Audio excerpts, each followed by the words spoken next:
like to report a body. What do you mean a body? A dead person. Can you tell if it's a male or female, or? It's pretty badly burned. On May 8, 2002, a frantic 911 call led police to a remote Michigan field where they discovered a burned metal footlocker containing an unrecognizable body. A man brutally beaten, stuffed inside the footlocker, and burned beyond recognition. The case lingered unsolved for over a decade until the truth finally surfaced, tracing back to a night 37-year-old Denine Ducharme could never escape. You don't remember being down in the basement during the murder? Hell no. You remember maybe doing like a rehearsal the night before?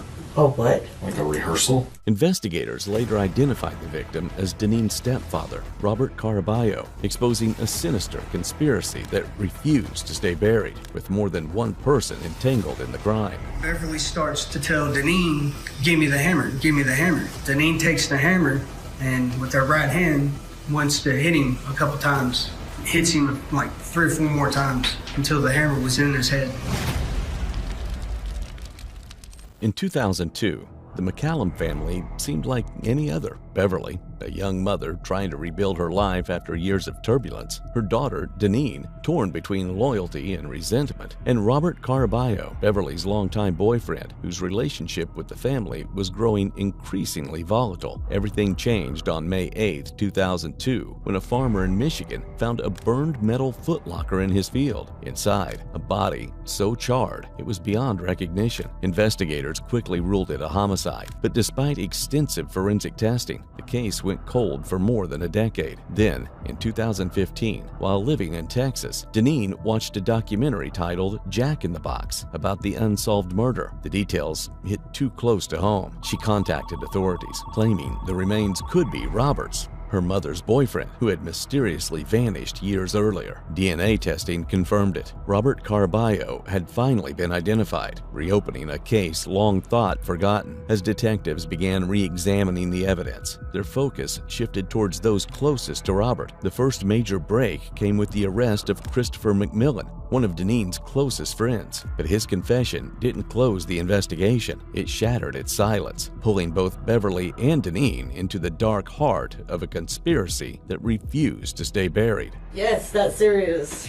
So where's your partner Bill? And then Bill? Bob? Bob retired. Oh. Bob left me on my own, so... Did you new partner yet? What's it? Well, he was from a different county, remember? Oh, yeah. I'm from Lansing area, and okay. Then he's from Grand Rapids area. Grand Rapids, so, because he's where y'all it was just got found. together because of the case. Yeah, and he's like where it was found, and I'm where it happened. Gotcha. But I'm done. My investigation is... So what's going on now? My investigation is over. I am done. I'm like, found out you were here. I was like, I'll stop and talk to her real quick. And so you were just in Florida? Yeah. And Florida you just found and out Texas. I was here? And Texas. Or you came because I was here? No. You just happened to be here. We're like, I know this person? Yeah, I actually have to be in Texas too. And Did you I'm on like a little world tour this year. It seems like I've been going out of state all the time. Did you make it to India yet? Well... I heard that's where she's at. Somebody said she's in India. Pakistan. She's in Pakistan. I know where she's at. My sister posted it on Facebook.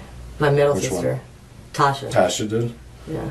Yeah, I know where she's at, but she probably thinks she's safe there too. But. The interview begins lightly, as Denine is already familiar with the detectives. What she isn't expecting is the reason she is being called back. Once again, she is subtly mocking her mother, Beverly. It is a solid defense mechanism for her. Yet, to understand the depth of this case, detectives traced its origins. Years earlier, Robert Caraballo and Beverly McCallum had moved in together, starting what seemed like a fresh chapter. Robert came from a troubled past, marked by instability and brushes with the law. A man searching for stability, yet vulnerable to manipulation. His union with Beverly appeared to offer change, but instead set the stage for one of America's most twisted homicides. The truth they're about to unveil will soon shatter her calm, though for now, she remains friendly and unaware of the storm heading her way. And I found Chris.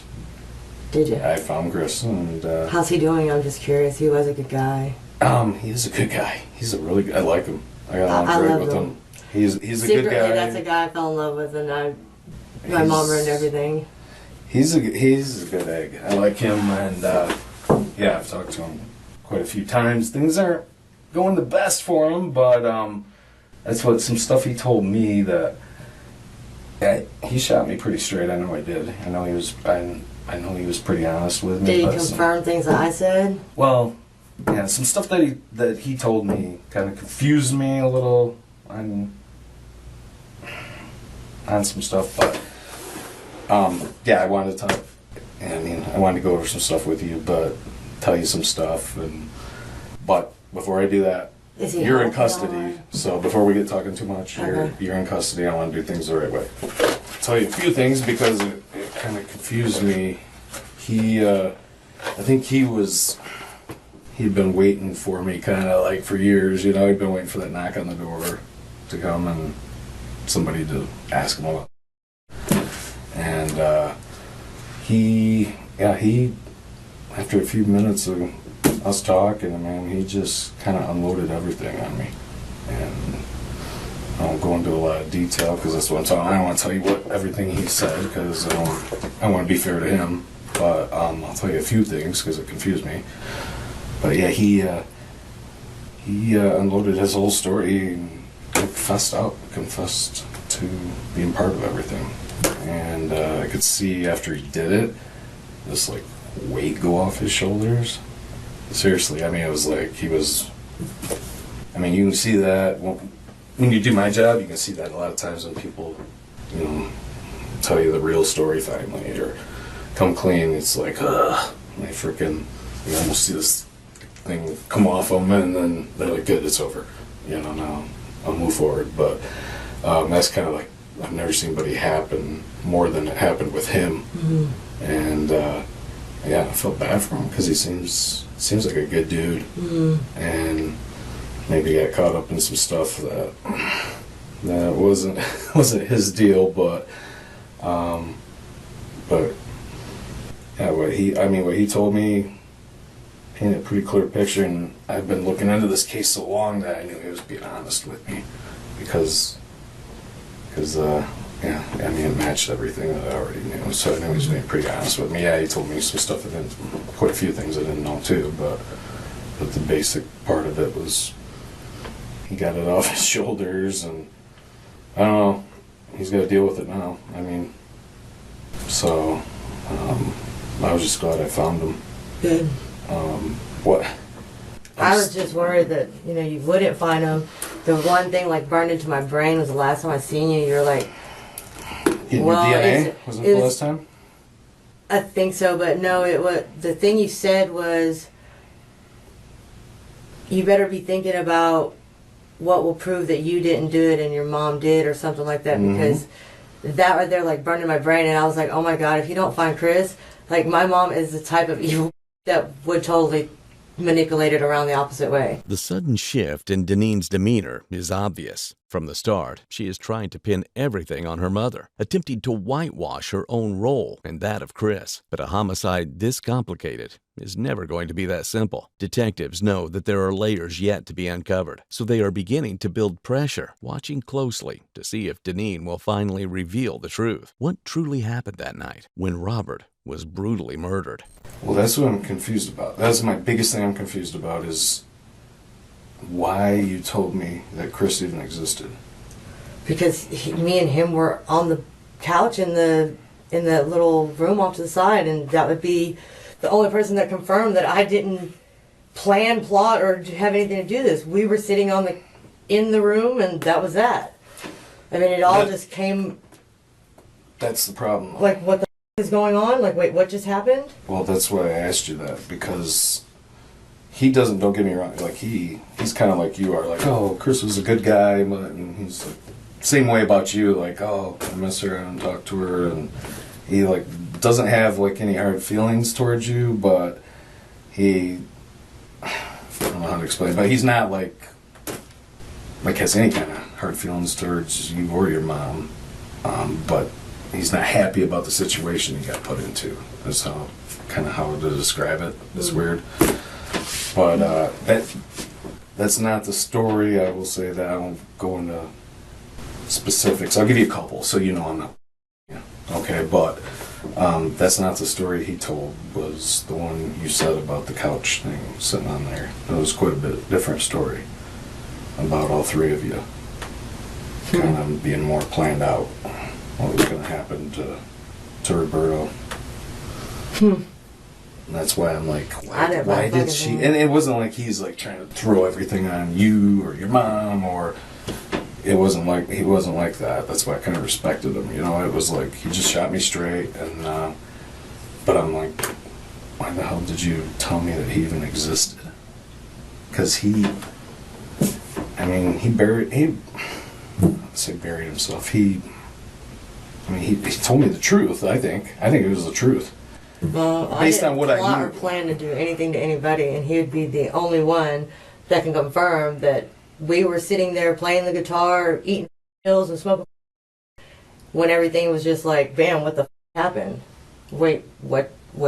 That's what, like he, you know, you mentioned about, like, you told me about cleaning up before, about your mom wanting to chip up the concrete and stuff. She was just, you know, and he said the same thing. So much, to be honest with you, like I keep telling you, like, I have spent years doing everything I possibly can to forget.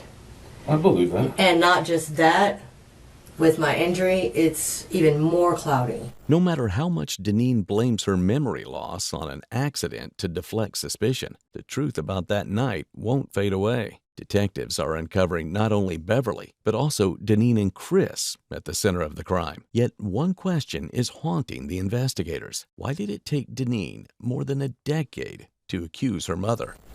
It's just against everything. Just like we said, though, you're not the type of person that's going to go out, I gotta worry about killing somebody every weekend for your kicks. You know, it's just, welcome to my job, because 95% of the people I deal you come in with contact you, are people that normally wouldn't do something they did, but because of circumstances or because of a lifestyle they're having right then, or just a situation they get thrown into. No, I'm serious. That's what happens to 95% of people. Yeah. Well, my mother is not that breed. Your mom is not that person. Okay. You're right. Yeah, my mom is not that breed. My mom would do anything and everything and to anyone, no matter what it takes. And that is something I had to cope with, and maintain sanity behind my entire life.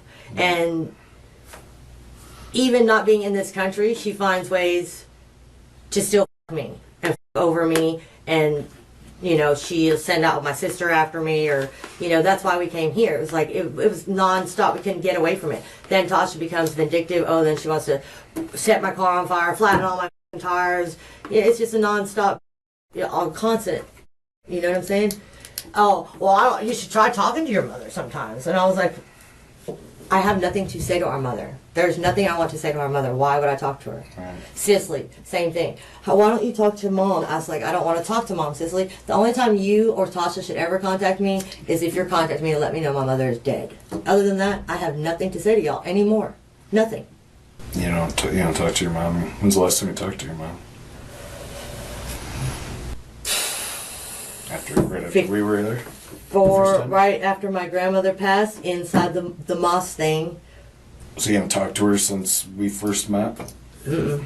When I spit in her face at the mosque, that was the last time I talked to her. But she buried my grandmother, that was Catholic nun, in a Muslim cemetery next to Ahmed Abdul. You got a Mary Cross Maglicetti. Her middle name is Cross. Mm-hmm. I don't know. You're not the only member of your family that feels that way. She is supposed to be in the Hudson River with my grandfather. It was in her will since 1985. Yep, I remember all that, and I just wonder if you'd just for any reason. No, there is no reason. In fact, when I spoke to you guys and I was going through all that tizzy in Galveston, it was mainly because my mother had injected herself into my marriage. That's why I was in such a turmoil of chaos of what was going on between me and my husband. When y'all first seen y'all came and down there, right. And I was like packing and moving and all of that. Yep. Yeah, that is because my mother injected herself into our marriage, and ever since then it was like I spoke to y'all, and it was like maybe finally, maybe just maybe, I won't have to be haunted by her any longer. Even as Denine tried to defend herself, one thing became clear. The darkness didn't begin with her. Beverly McCallum's past was steeped in violence and mystery. Beyond the religious conflicts that surrounded her life, there were secrets detectives couldn't ignore. During the investigation, her attorney revealed a chilling detail. Years earlier, while living in Jamaica, Beverly had married a man who vanished under suspicious circumstances. That haunting shadow from her past now loomed over everything, casting its darkness across this entire case. And the man that she ended up marrying down there, his name was Riney. And she actually had known him for like over 20 years. All the kids called him Uncle Riney. And then mysteriously, they get a frantic call in Texas saying, hey, something happened. You need to get us back over the border. And nobody has heard from Riney since. He's still actively a missing person in Jamaica. Although major suspicion is falling on Beverly when she abruptly leaves after hearing the case is being reopened, her past is painting an even darker picture. Years earlier, after marrying in Pakistan, she had tried to build a new life, but it was far from peaceful. Reports are suggesting constant turmoil, clashes in her relationship, and a growing distance from her family back home. This fractured life abroad is only deepening the mystery surrounding her, raising more questions than answers once detectives are re-examining her past. But for now, detectives are having their second card to track down the truth, which is about to change the entire game. Unfortunately, it's not the case because I'm still here. Or, well, I don't consider you a haunt. I consider I don't consider you a haunt. I consider you more of a path to, resolving this. Well, that's what I'm trying to do. I am, like I said, I'm not lying to you. I'm all done with my with my stuff. It's all completely done, and that's what that was my biggest thing. Was I didn't know why you gave me the information you did on Chris. Some of it wasn't right, but I don't know if that's because you were choosing for it not to be right, or if you were actually just mistaken because it's been so long. I gave you everything. I give you the benefit of the doubt and say, it's been a while. It's probably nobody remembers everything, And honestly, I have done enough drugs and everything to attempt to forget all that. You know what I'm saying? Like, that was my main goal. Yep, and is to black that out as fast as I could, if possible, which it's not possible. No, it's not possible. No matter how much you do. I think Chris has tried to do the same stuff, try to block it, and the more we talk, the more stuff that he remembers, but yeah, a lot of this stuff doesn't look good for you. It doesn't shine a good light on you from what you told me the first time. It's more of a I do remember you saying something about, which I know is true, that Roberto, because when he got out of jail, he's reading his Bible all the time, and he had a real problem with your lifestyle. And so Chris had to act like he was your boyfriend and stuff, and so I know that was, and he didn't want you around much because of that. But and then your mom, she's got her own reasons for what she does, but and so what is the end verdict of your case, or whatever? Well, that's what I'm just trying to see if there's anything else that you want to tell me that I've got wrong. Because Chris painted it was more of a plotted out kind of story that your mom kind of spearheaded and was very much not. Because when you told me the story, it was sounded like they were kind of arguing, and he went downstairs, and she just was flipping out, right? And she had been flipping out for weeks, right? It sounds like she always tried to avoid her, and I was stuck there because I had broke my foot. There was nothing else I could really do but stay on the couch, hope I got better faster, and could get the out of there, back to work, and get the out of there. Well, that's what. And Chris doesn't remember you having a broken foot. He said he had one. He said he had an air cast on. Do you remember that? Yeah, he did have an air cast. So, just so you know, I actually talked to him. No, I believe you. But I could see it fall off a roof or something. Yeah. Remember? St. John's Hospital has my medical records of it, though. Okay. And you signed a waiver thing, a medical waiver thing for me, but I found him and thought you were mistaken, or I was, or something like that, because he had the cast on, he said. And like I said, I know how time goes by and people screw stuff up, but yeah, the story he told was more of a plotted out thing that you and your mom approached him with? Do you remember any reason, though, why I you never would... approached him with that. Never, not ever. And I don't want to spoon feed you everything, but do you remember any reason you ever told him why maybe you or your mom, not counting that he didn't like your lifestyle, another reason why you guys would want Roberto on there? Chris is revealing that Robert is often clashing with Beverly over her lifestyle, a tension that may be fueling this brutal crime. But Denine's story is the opposite of what Chris told the detectives. According to her, Robert was a helpless victim of her mother's rage. Cicely, Robert's biological daughter, remembered the night very differently. She recalled being rushed into the van with Beverly, Denine, and her sister Tasha. At some point, she drifted off to sleep, only to be jolted awake by a massive explosion. By the next morning, she was told that Robert had left the family and moved to Canada, yet his car was still parked in the driveway. This inconsistency sparked serious suspicion. With Chris's testimony adding further weight, detectives were desperate for answers, and they knew only one person could finally reveal the truth. He didn't help. And that either. would be like a reason she could tell me, you know, Chris she said was he trying helped to... murder him? Yeah. Well, we did? I can't spoon feed you everything he said, but yes. Yeah. But... no.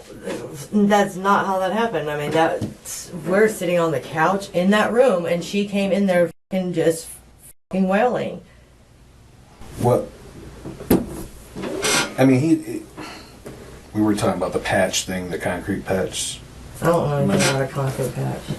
What's that? I don't recall anything about a concrete Well, patch. you had told me about a patch where, because your mom was trying to clean up so good that she was chipping up concrete in the basement. I just don't remember.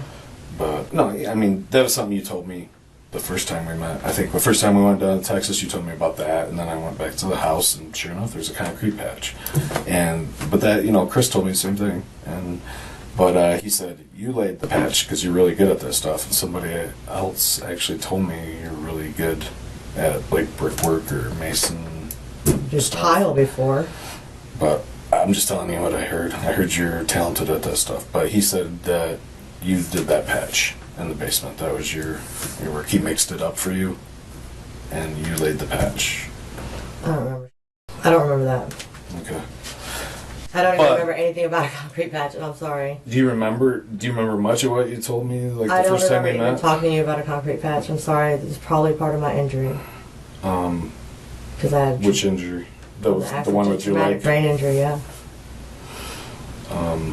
But I mean, you remember us talking though. I do remember you because talking, you remember but things being there's hectic at your house. there's things that it's like even like words, stuff. It's kind of like your mind. You know how you put things in order in your mind. The way so these are organized like in your brain. You kind of like when you think you can find it. You go back to a vision or image and you pull it up like that. Well, it's like it's there, but it's not in the right spot. Like you're like, I know this, but I don't know how to explain it, but it's not there. Kind of happens like that with concussions too. I've had really bad concussions. But it affects me with writing. I'm having issues with spelling things, sentences. I find a lot of loss of words, Like the putting right, the right word. words to stuff? Yeah, the right words in the right gotcha. sentence. Yeah, that's what it's Sometimes like I'm then. putting the wrong word, but there are memory losses and lapses, and that's gone on too from the accident. But that I don't recall. I honestly don't recall about it. Because he had a pretty good memory about that stuff. He remembered actually a lot of really good things. I don't remember talking to you about it. That's the weird thing. Okay. You're saying I told you about it, but I honestly don't recall. Okay. Yeah, that's... I'm just saying he had a good memory about everything. About a lot of detail, and that's like I was telling you that time. The more detail you can give me, something I can go and back up. Where I believe you over if your mom The put only handcuffs thing on her. and that's what I told you, like the only one that could possibly add any more detail would be Chris, and I would think that he would do it in my favor, but He didn't. I didn't. He didn't do it in your favor. And like I said, it wasn't like a way of like he was trying to put everything on you or everything on your mind. It was just like he told the story, and the cards fell where they fell, and a lot of it wasn't favorable for you. And I'm sitting there going, why did she give me Chris's name? I mean, because that kind of really ended up hurting you? Well, I mean, I'm just being honest with you. I mean, Okay. I'm being honest with I've you. just always been that way. I mean, that was all I could do. I gave you everything I could remember and all that I could in every way that I could. Mm-hmm. And Chris was the only other thing that I could remember that maybe could possibly help you. I mean, you know, it's someday you'll see the reports and stuff, I'm sure, because there's a lot of them that it did. That Chris isn't the only person that remembers stuff, and that when he tells a story and it matches other people that he hasn't seen in years, and it matches their story, the stuff they remember, then you got to give it some credibility, right? And that's kind of what happened here. By now, every detail of that night is surfacing. No matter how hard Denine is trying to deflect with lies and excuses, detectives are ready. Wasting no time, they are delivering the final blow that is sealing her fate. okay, so He's not the only one that remembers stuff. So. Well, I mean, I'm not by no means saying that, hey, I have a perfect freaking memory, but I'm definitely not a planned, plotted murderer either. Okay. That's what I'm just, is there another reason why this stuff would have went down besides, like what I mentioned? If, and, you know, like with your mom, she kind of wanted to go back into she didn't like the life she was leading. You know, it sounded like she wanted to go back into the drug. Who did? Your mom, because she didn't have a lot of money. Robert's work at delivering papers and stuff like that, and always fighting with him, and it's like she was too happy. It was time to move on, but I don't know. The only thing, and I used to tell my mother, was that it was like she resented Robert for all the years she went to visit him in prison, and that was like she resented him for it. I don't. So I don't really know. I don't know. Like you don't remember being down in the basement during the murder?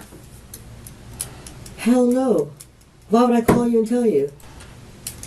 People call me and tell me way worse stuff than that. I don't know why. I don't know why they do, but you don't remember being down there when it happened. You don't remember maybe doing like a rehearsal the night before? Oh, what? Like a rehearsal? No. Like your mom directing something? Like, no way. Should stand here. Chris, you should be there. No this way. is what I'll do. No way. No way. What, if your memory's kind of foggy, though, it might have happened. There's no way I would even do that. Why? There's no way, because it's not in my character. I would never do that. I'm not saying it was your idea. I would That's never not what do I'm that. saying. I would never even practice play, rehearsal, joke, or f***ing kid about it. That's not my personality. No way in hell. Never. So if your Never. mom wanted to do Never. Never. I would leave. You would leave. I would leave. I would leave out into the street. I would call somebody, another family member or something. I would leave before I got rehearsed and plotted and planned into something like that. There's no way. You wouldn't go with your mom on that. Yeah. There is no way. No way. And do you remember anything about like your guys' long drive over to get rid of Roberto's body? I've told y'all everything I remember. And I'm just trying to jar your memory loose because I did, you know, that's what I do with some people. I'm like, remember, I don't like spoon feeding people or giving them info. But everything I can remember, I have honestly told you. You guys have asked me, and I've told you. And that's what we do. We'll ask the same questions over and over again, hoping that something jars, something loose, and it does a lot, and that's why I do that. But you remember like your mom bringing anything on that long trip, like cleanup supplies or anything like that? No. No? Gloves? I can't remember. Okay. When Denine realizes the walls are closing in, her demeanor shifts completely. To the detectives, that change is the clearest sign. But these aren't their own words, and silence is screaming louder than anything else. Hoping to reduce his sentence, McMillan signed a plea deal and admitted the murder was premeditated, even well-rehearsed in a test run. His testimony gave detectives a chilling look at who carried out the brutal act and why. But then, Denine made her final move, a desperate twist the detectives recognized instantly, one that hinted she was hiding far more than she'd ever confessed. I'm asking you to remember, but I know you don't want to remember. I really can't. Because it sucks. I could tell Chris didn't want to remember too. Because it sucks. It really does. I really can't. You remember... What do you remember of the night there in the basement? What do you remember of that? I remember coming down the stairs. I remember screaming at my mom. What were you screaming at her about? I don't even remember. I just remember yelling at her and asking her if she was crazy. Screaming, are you crazy? What is wrong with you? And just keep screaming at her, and just kept screaming at her. And you remember what you saw down there, though? I just remember seeing blood on the floor. The bottom of the stairs. I'm As far as you know, your mom held on to that, though she took it. I'm really sorry. I can't remember, and I really want to.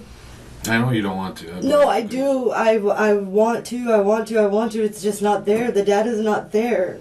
Because, I told you before, it's like, that's what I have to do is when somebody tells their story, I usually by the time I talk to them, I know, even if I play dumb, I'm not quite as dumb as I act, but I know the answers to a lot of the questions I ask, and the questions I that definitely asked. did. I mean, I'm fucked up that I guess you think that or that you believe that I plotted, planned, rehearsed, and all this stuff.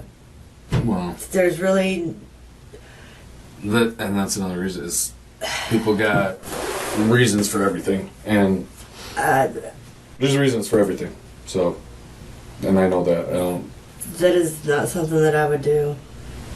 It's just. It looks like you were part of this, though, Denine, and that's why I'm. Okay, you're part of this, then you're part of this, but why? That was the other big question. It was like, was it just because your mom's an influence, or because Roberto didn't like your lifestyle? I mean, I don't know. Just looking at that concrete patch there, do you remember any of that now? About laying that patch for your mom? I don't recall laying a patch. You don't remember anything of that? Like Chris mixing it up for you and you... No, I really don't. If I told you your DNA was in that patch, when you're doing something like that, you sweat and it's so sensitive now. They're testing now, it's so sensitive. But if I told you that your DNA was in there, would that surprise you? Yes. It would? Yes. Okay. Well, it looks like yours is in there. Because that's definitely all, obviously the crime lab's in there, they're right there, but yeah, they found all kinds of stuff in there. So. Yeah. There's no way out now. And finally, Chris revealed the gruesome details that sent shockwaves through the entire community. And Beverly starts to tell Denine, give me the hammer, give me the hammer.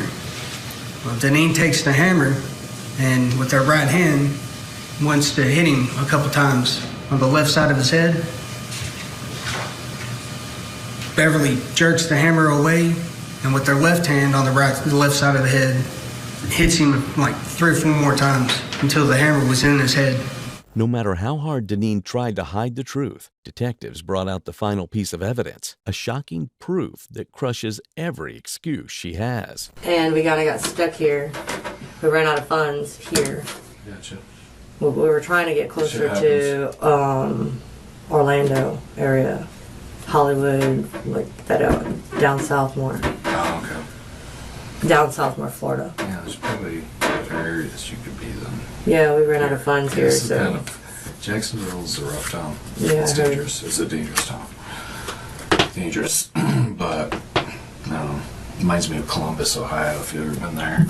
But yeah, so like I said, I'm done with my investigation, and I submitted it to the prosecutor, and he gave his answer was 3 warrants for Chris, you, and your mom. It was based off everything I gave him, and that was a lot of stuff he had to go through. So a lot of people did a lot of work on this. Chris was charged with murder too? Yes. Yes, he is. And he's... Yeah, and that was another thing I was going to say to you. If there's some reason why,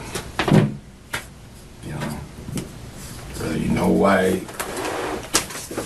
why he helped or why, you know, I don't want to see anybody take any unnecessary blame either. Definitely. I know you probably think I'm a lie, but I swear to God, I've given you all I can remember. I think you're still holding back some stuff because it doesn't make you look good. No matter how hard Denine tried to hide the truth, detectives brought out the final piece of evidence, a shocking proof that crushes every excuse she has. But I also think What people doesn't- got. What else Well, I think the did truth not doesn't look good? favorable. The truth. The truth already is not favorable. I mean, what I've given you is not favorable. So Well, it's even worse. I mean, I'm just telling you what I think. Okay, that's just what I think. But I just think, yeah, the full truth is even less favorable. It doesn't make you look good, and it doesn't make you look good when you. how does trial and all that stuff work? Oh gosh, that's Like when do you get?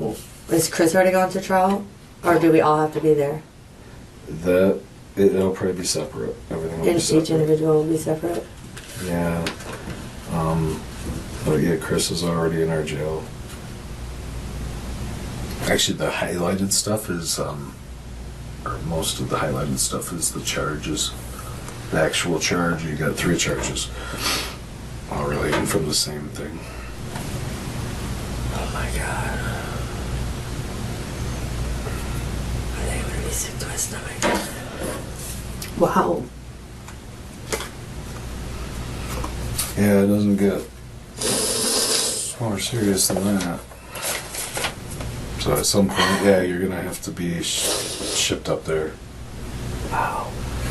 Nothing's over till it's over. Okay. Pray that the truth comes out and my mom finally gets what she deserves. And me and Chris don't Right. suffer this. With DNA evidence in hand, everything finally fell into place. That night began with an argument in the basement, tension boiling between Robert and Beverly over her lifestyle and control. As the shouting escalated, Beverly struck first, luring him deeper into the basement where Denine and Christopher were waiting. McMillan later revealed it had all been planned, even rehearsed. Beverly pushed Robert, hitting him with a hammer that lodged into his skull, while Denine and McMillan held a plastic bag over his head until he stopped struggling. Once he was dead, they stuffed his body into a metal footlocker, drove it to a remote blueberry field, and set it on fire in an attempt to erase every trace. Armed with Christopher McMillan's confession and supporting forensic evidence, investigators finally built an airtight case against Beverly McCallum. After fleeing the U.S., she was tracked down in Rome, Italy in February of 2020, arrested, and extradited 2 years later. During the trial, prosecutors detailed how Beverly masterminded the brutal killing of Robert Caraballo with her daughter Denine and Christopher McMillan. Despite the defense's attempt to downplay her role, witness testimonies from Cicely and McMillan exposed the truth. On April 21, 2024, Beverly was found guilty of second-degree murder and mutilation of a body. She was sentenced to 40 to 60 years for murder and 10 to 15 years for mutilation, to run concurrently with credit for time served in Italy.